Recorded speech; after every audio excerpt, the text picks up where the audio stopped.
Hello learners, welcome back to my classes. आज हम लेकर आए हैं सिंपल इंटरेस्ट का पार्ट 3। पहले 2 पार्ट आप मेरे चैनल पर जाके प्लेलिस्ट में चेक कर सकते हैं, दे आर अवेलेबल देयर। सो आइए हम कंटिन्यू करते हैं हमारा पार्ट 3। पहले 3 साल के साधारण ब्याज की दर है 6%, अगले 4 वर्ष के लिए 7% और 7 साल से आगे है 7.5% वार्षिक है। एक आदमी ने 18,800 रुपये 11 वर्ष के लिए निवेश किए थे। तो ये जो 11 वर्ष है वो यहाँ पे टाइम पीरियड बांट दिया गया है, 3 साल, 4 साल और ये 7 साल से आगे। इस तरीके से हमें ध्यान देना पड़ेगा इसके अंदर। साधारण ब्याज याद करना है हमें। तो 6% की जो 3 साल के लिए साधारण ब्याज 6% है, 3 साल के लिए 6% है। यहाँ पे 3 साल के लिए रेट कितना हो जाएगा 18%। अगले 4 साल के लिए 7% है, 4 साल के लिए 7% मतलब कि 28%। 3 साल यहाँ निकल गए, 4 साल यहाँ निकल गए, 4 और 3 7 साल तो हमारे निकल चुके हैं। टोटल टाइम पीरियड हमारा है 11 साल। 11 साल में से 7 साल निकल गए, बच गए 4 साल। तो बाकी के जो बचे 4 साल उसके लिए हमारा वार्षिक ये जो रेट है हमारा 7.5% है। तो 4 वर्ष के लिए 7.5% मतलब टोटल हो गया 30%। तो टोटल 11 ईयर्स के लिए हमारा रेट कितना हो जाएगा 76%। अब उसने पैसे कितने उसने टोटल मूलधन कितना इन्वेस्ट किया था 18,800 रुपये। आपसे पूछा है साधारण ब्याज। सिंपल इंटरेस्ट निकालेंगे। अब हमें इसमें टाइम पीरियड को कैलकुलेट करने की ज़रूरत नहीं है क्योंकि हमने अपना रेट जो है टाइम पीरियड के अकॉर्डिंग कर लिया है। तो डायरेक्ट हम निकालेंगे 18,800 का 76%। इसको कैलकुलेट करेंगे, हमारा आंसर आ जाएगा 14,288 रुपये। इसके जैसे एक और क्वेश्चन है हमारे पास। किसी धन पर साधारण ब्याज की दर पहले 2 साल के लिए है 4%, अगले 4 वर्षों के लिए 6%, 6 वर्षों के बाद जो है 8% है। अगर साधारण ब्याज 1120 रुपये है तो मूलधन ज्ञात कीजिए अगर समय 9 साल है। Okay, let's focus. पहले 2 साल के लिए कितना है रेट, पहले 2 साल के लिए हमारा रेट कितना है 4%, 2 चौके 8, तो 2 साल के लिए हमारा रेट हो जाएगा 8%। अगले 4 साल के लिए 6%, 4 का 24, टोटल 4 साल के लिए हमारा हो गया 24। तो 2 साल यहाँ निकल गए, 4 साल यहाँ निकल गए, 2 4 6 साल हमारे निकल चुके हैं। टोटल टाइम पीरियड हमारे पास 9 साल है। 9 साल में से 6 साल निकल गए, 3 साल बच गए। तो जो अभी जो ये 8% है इसलिए लिखा है 6 वर्ष के बाद, मतलब आने वाले 3 सालों के लिए। 3 साल के लिए हमारा रेट ऑफ परसेंट कितना हो जाएगा 8%। तो 3 साल के लिए 24%। टोटल 9 ईयर्स के लिए हमारा रेट कितना हो जाएगा 56%। आप इन्हें कैलकुलेट कर सकते हैं। अब इसने पूछा है मूलधन ज्ञात करना है हमें, सिंपल इंटरेस्ट गिवन है। अगर 56% जो है 1120 रुपये के बराबर है हमारा, तो हमें मूलधन निकालना है। अब ये बहुत इजी क्वेश्चन हो गया आपके लिए। 56% इंटू मूलधन अपॉन 100 1120। आप इसे कैलकुलेट कर सकते हैं। 56 2 से जाएगा 112, तो यहाँ पे आपका आंसर आ जाएगा 20,000।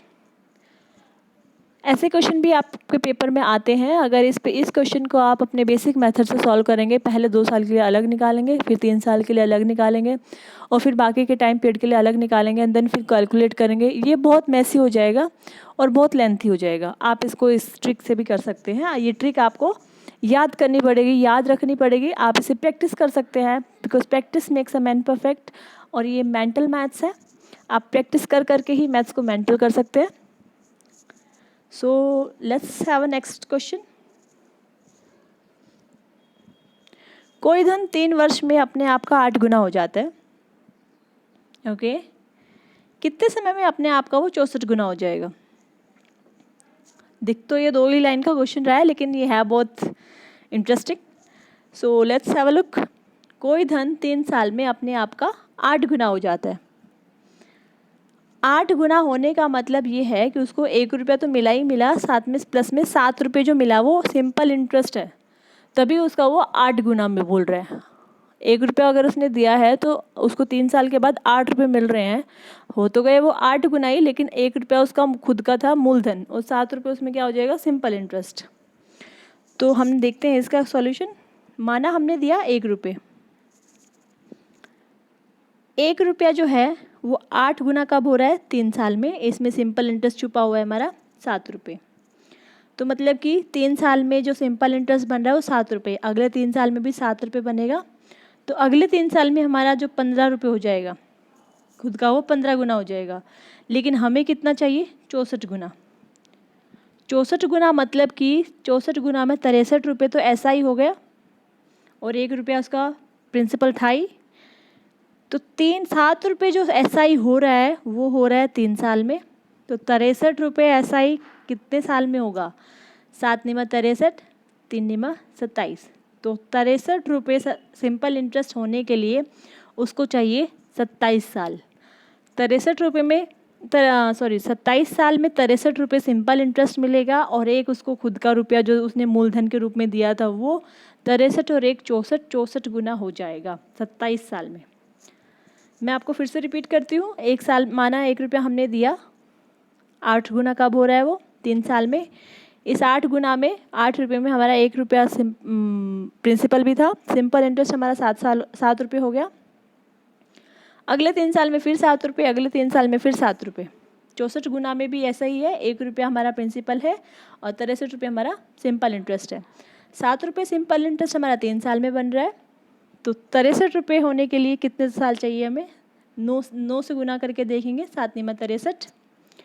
तो इधर हमने 9 से मल्टीप्लाई किया, तो हमें इधर भी 9 से मल्टीप्लाई करना होगा, 3 निमा 27 साल। तो 27 साल में आपको अपने मूलधन के 64 गुना रुपये मिल जाएंगे।